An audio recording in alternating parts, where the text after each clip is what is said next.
Welcome back to Bright Raven Gaming. I, as always, am your host Bastion, and today we're here to have an interesting discussion about the 5th year anniversary.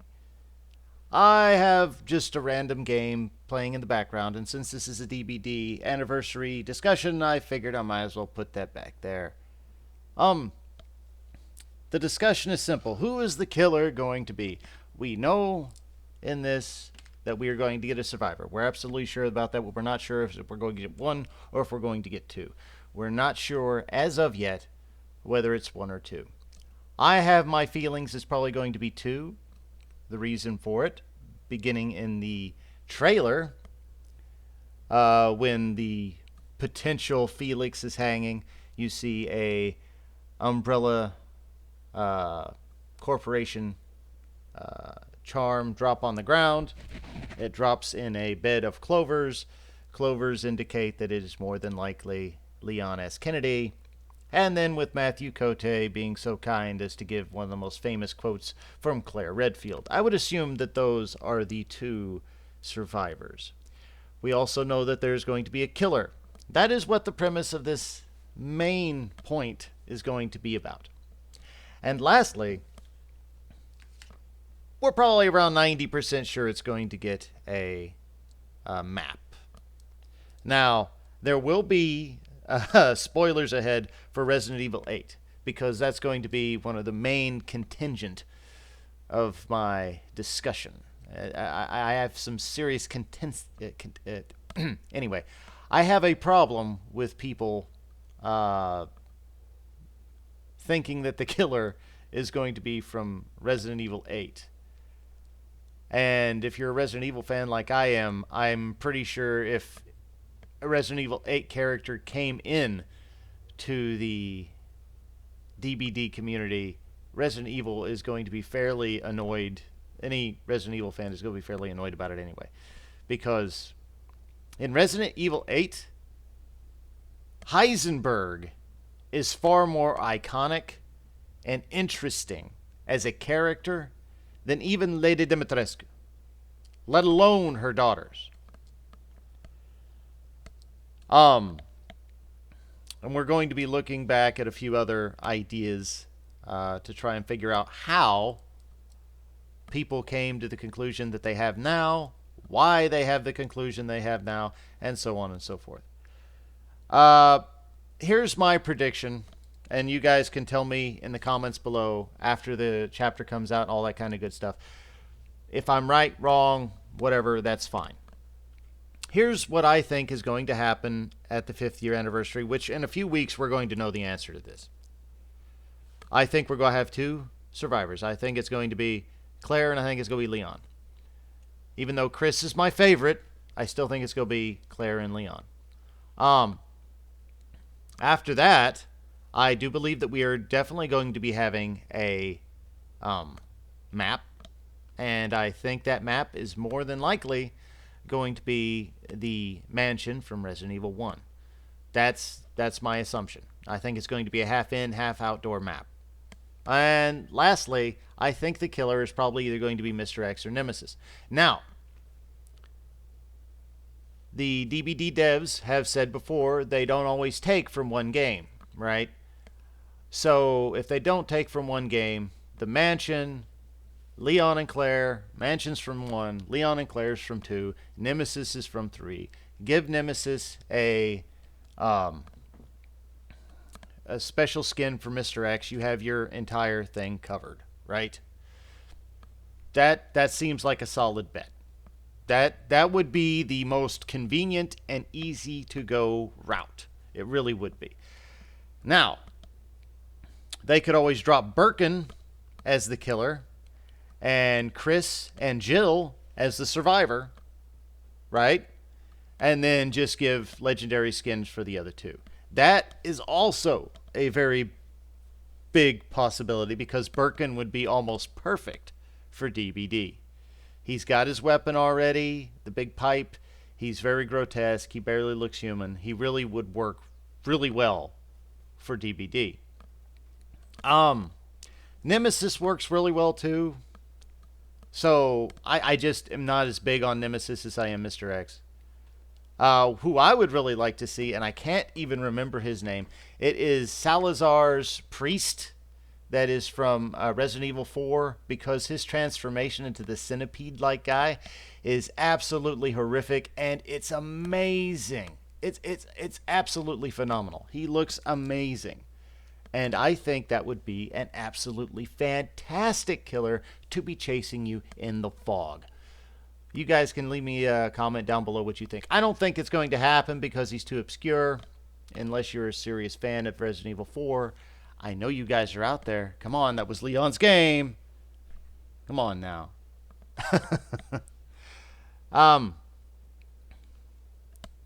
But yeah, I'm pretty sure it's going to be Nemesis.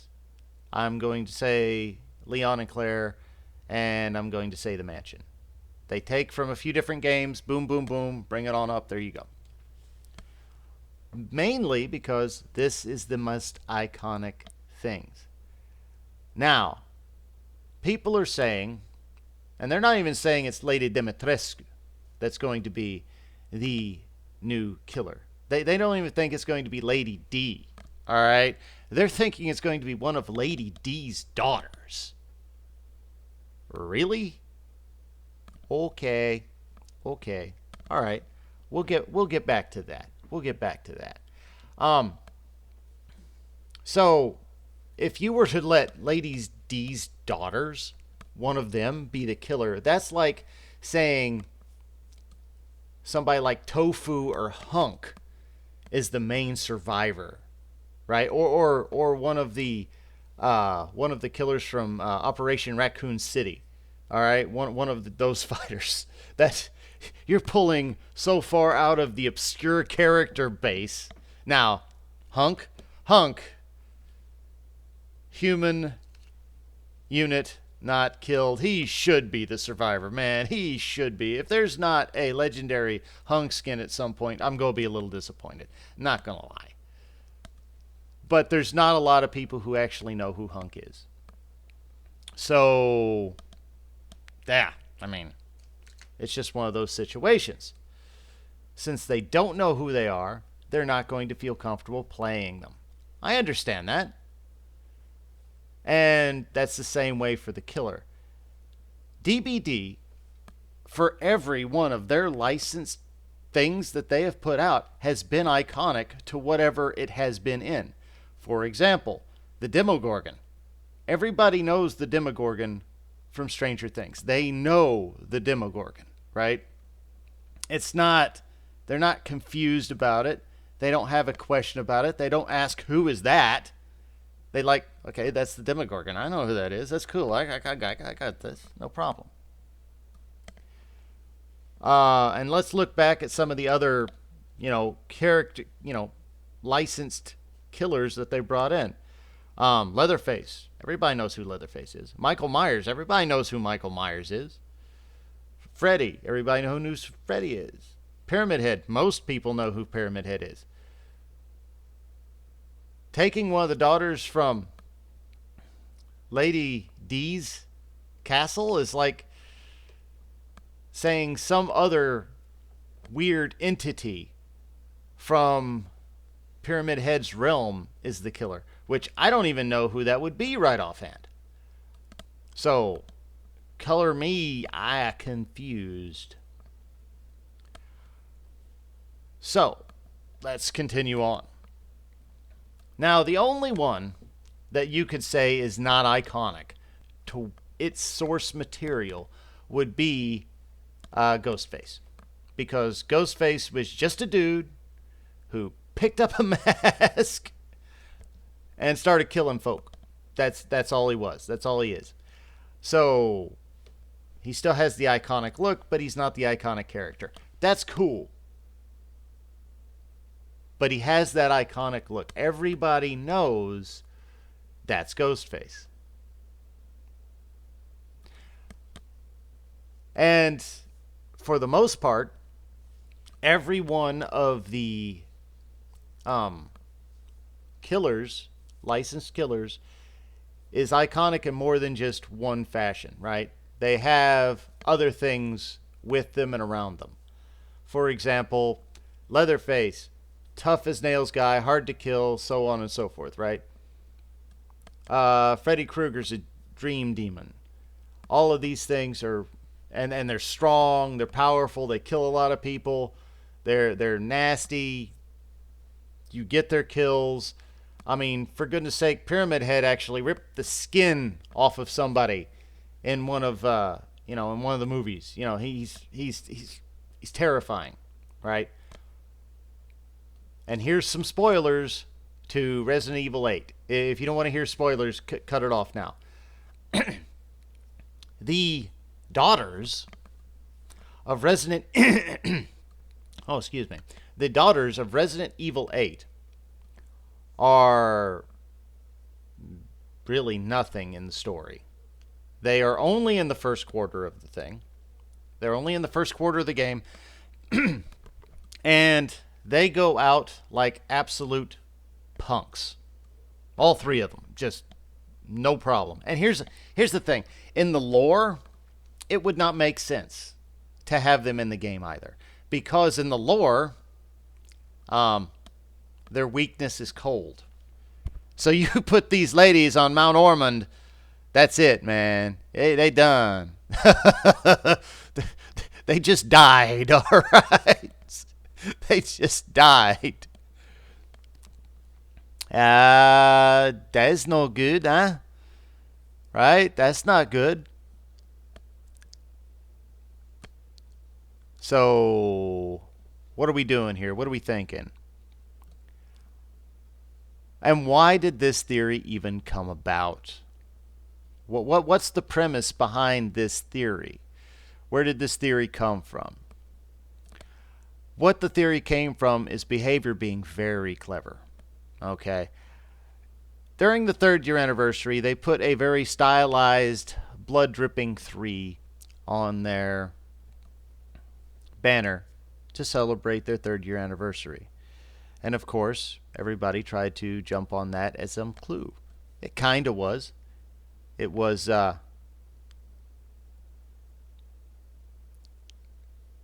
Ghostface, but Ghostface is an oddity.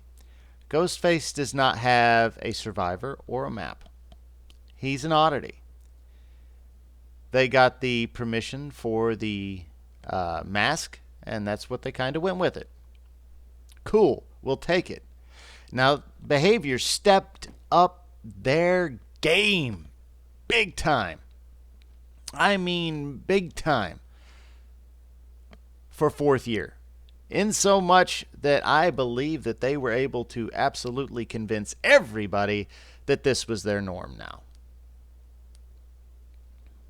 What did they do? They made a 4 look like Pyramid Head.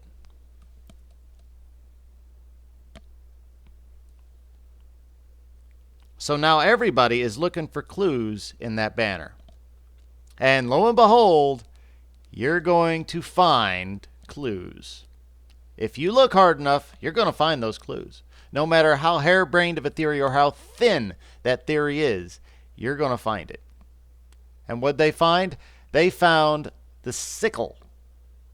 A sickle that one of the daughters was holding resembles a 5.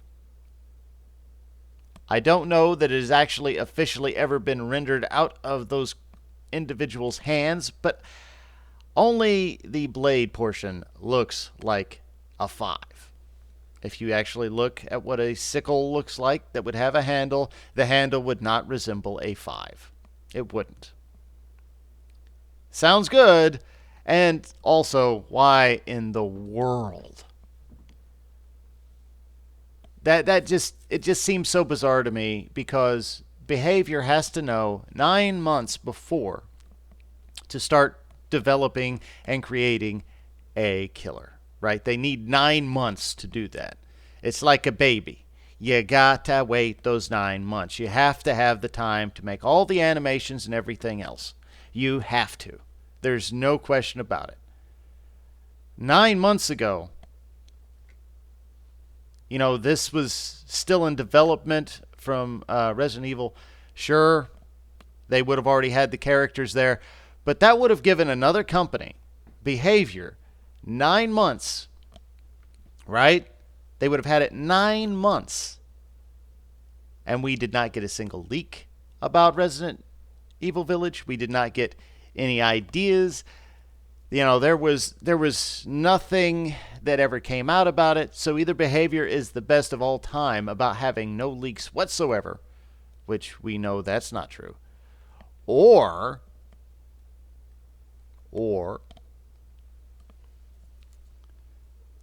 this sickle, is merely a red herring to throw you off of who is more than likely going to be the killer. It's a good thing. You throw those bones out there, and then sometimes you get a snatch. But why would Behavior use the same trick twice? Behavior knows everybody's going to be looking at this banner. They know everybody's going to be looking at the banner. If they're going to be looking at the banner real hard, trying to find clues, not letting the clues come around, which, by the way, Pyramid Head was staring us right in the face the whole time. Pyramid Head never takes off that helmet. Pyramid Head is always wearing that 4 helmet. Always. The daughters of Lady Dimitrescu, who you only see for maybe 10 minutes in the entirety of the game, use that sickle prominently once. It is so obscure, it's almost farcical. It's a nonsensical understanding that, yes, I have found the clue. I've got it. It's mine now. Come on. Now, some of the other clues that DBD devs have done have been a little bit more cheeky and have been really, really good. Okay? Those have been like in the Yamaoka estate, having the one of the swords disappear and the Oni's mask there. You know, they've had teasers in their game before. They really have. And they have probably dropped some serious teasers about exactly who the killer is already. But I don't think it's in the banner this year. Maybe next year. Because if they keep throwing it in the banner every year, everybody is going to do exactly what they did this time and figure it out before they have the chance. Why would Behavior do that? Now, let's flip this entire script and say, I'm wrong, and it is one of the daughters of Lady Dimitrescu. I'll be okay with it. I just think it's a really poor theory held by a shoestring. But if it is, I'm very excited, and I'll tell you exactly why. If it is one of the daughters of Lady Dimitrescu, a insect-based vampiric creature that resembles botflies, that is endangered by the cold. How's this theory holding up? Ridiculous, right? If it is a swarming creature like that, that gives a substantial credence and capability of Candyman coming into the game, and that's who I would love to see. So, if Lady Dimitrescu's daughter could come into the game, maybe Candyman can too. Because I just don't see Resident Evil or Behavior picking up a second-rate killer from a game they don't even know if it's going to be popular, which, by the way, it is extremely popular. It is extremely good. I would advise everybody to go out and look at it because it's phenomenal. And I'm normally not one for first-person shooters, but this one's a pretty good game. Resident Evil Village is very, very good. The weakest part of Resident Evil Village is its killers. Lady Dimitrescu is not as iconic as I would want her to be. She is not in any way, shape, or form the next Nemesis. She is not the next Mr. X. The final fight with her is cool. It really is. But it's the final fight with her. Throughout the rest of the game, at that first quarter of the game, when you see her, it's really not all that impressive. It really, really isn't. She is not that impressive in the rest of the game. It's kind of sad, actually.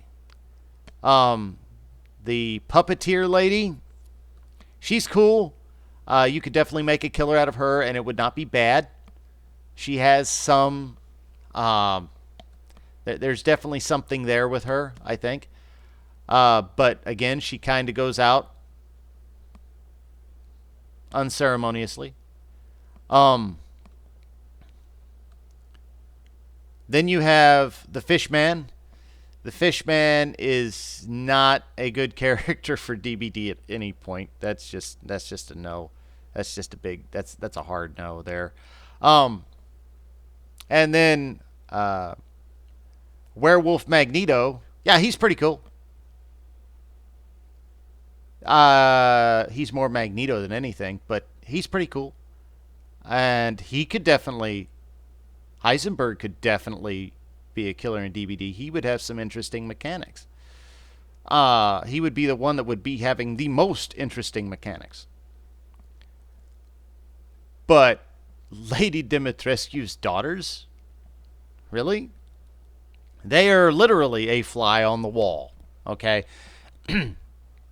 I just don't see it. I don't understand why so many people have jumped on that bandwagon. Because it's a slim theory. I understand they want it for marketing, but if they wanted it for marketing, why wouldn't, Resident Evil Village have waited another month so they could really get that marketing steamrolling, right?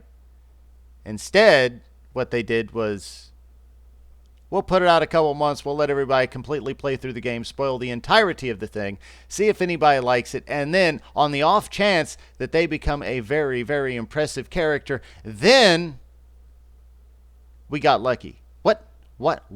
No. What? No. That's silly. That's silly on a marketing aspect. You don't do that. That's not how you do marketing. If you want good marketing, you want somebody who is going to sell your game. For DBD, especially for RE fans, you're going to get RE fans if you get Nemesis, Mr. X, Birkin. That's how you're going to get RE fans. If you want simps, you're going to go for the daughters of Lady Dimitrescu. Let's make this fairly freaking simple. Right? That's who you're going to get. That's who you're going to get there.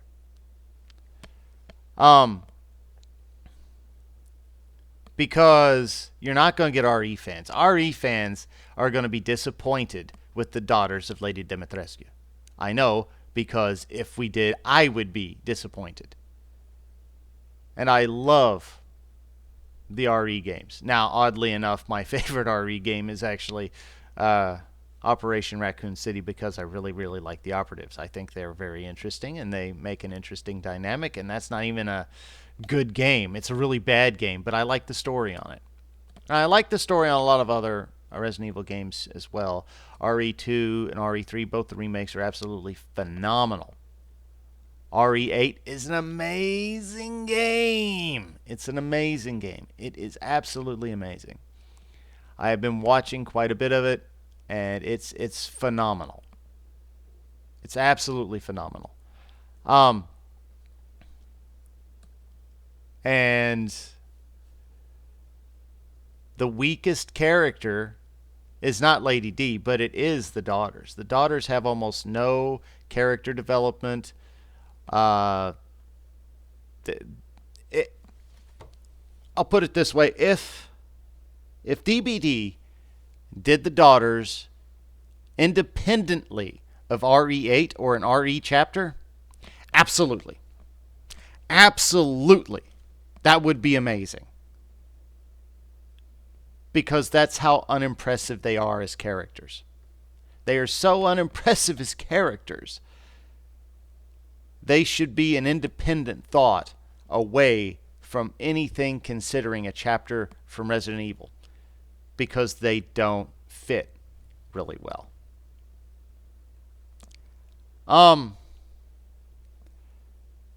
But yeah, I mean, that is my rant. It is definitely an unpopular theory right now. The popular theory is absolutely it's going to be Lady D or it's going to be one of the daughters. I don't think so. I mean, seriously, why would you pick something that may not be popular at all instead of giving yourself a slam dunk? You pick Birkin, you pick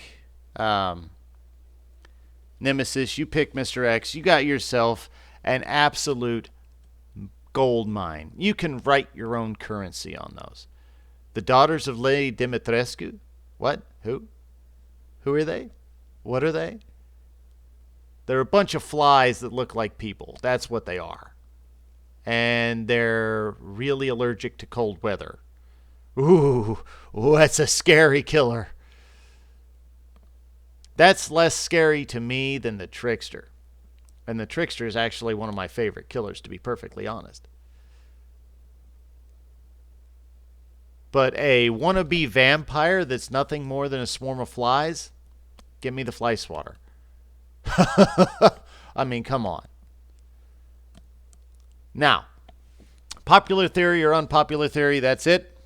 Here are my predictions for who's going to be the killer, the survivor, and the map. I think the map is either going to be the mansion or it's going to be the police station. Those would be my two main picks.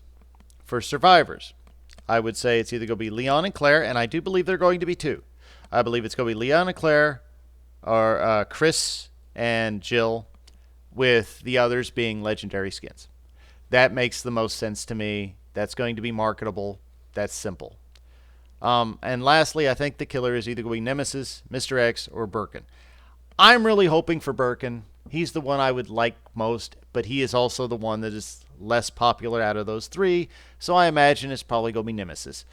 If they go by the same token that they did last year, when they want to try and spread out everything from the different games, i.e., map from 1, survivors from 2, killer from 3. That makes the most sense to me. I mean, that's what makes sense to me.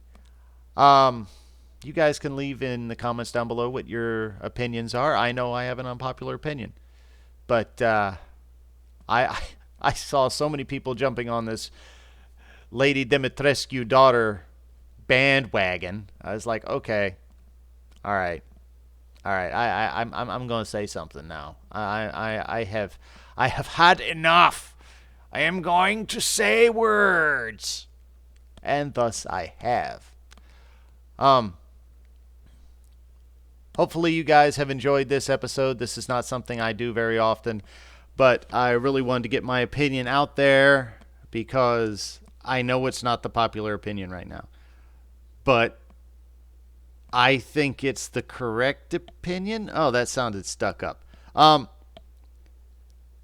think it sounds the most logical.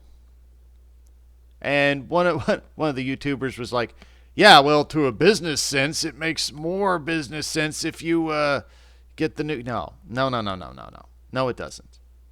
No, it doesn't. It makes the most business sense if you have something that is popular and people are going to buy. That makes the most business sense. Not some obscure character that goes out like a punk who you see for about 10 minutes in the game. Wow, yeah, that's iconic. Have you ever... I'll pose that question. Have you ever seen in this game a killer that was not iconic? The pig is even iconic, and she's from Saw, right? Everybody knows the pig. I mean, I don't know how many different ways I can say it.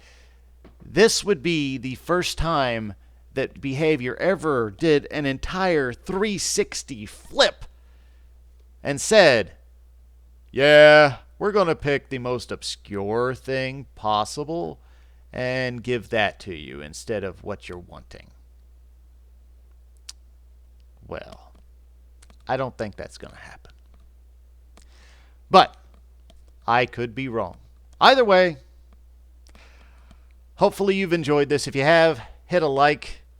Definitely comment down below. Commenting down below is the thing that I'm really after here because I want a good discussion. And of course, lastly, if you haven't already, please consider subscribing because it really does help the channel grow, and helping the channel grow will absolutely help me make content like this in the future. Hope you do not mind the background. I know it was mainly me just yammering on, but I think it's an important discussion to have. Until next time, I've been Bastion. This has been Bright Raven Gaming. I wish you all a fantastic day.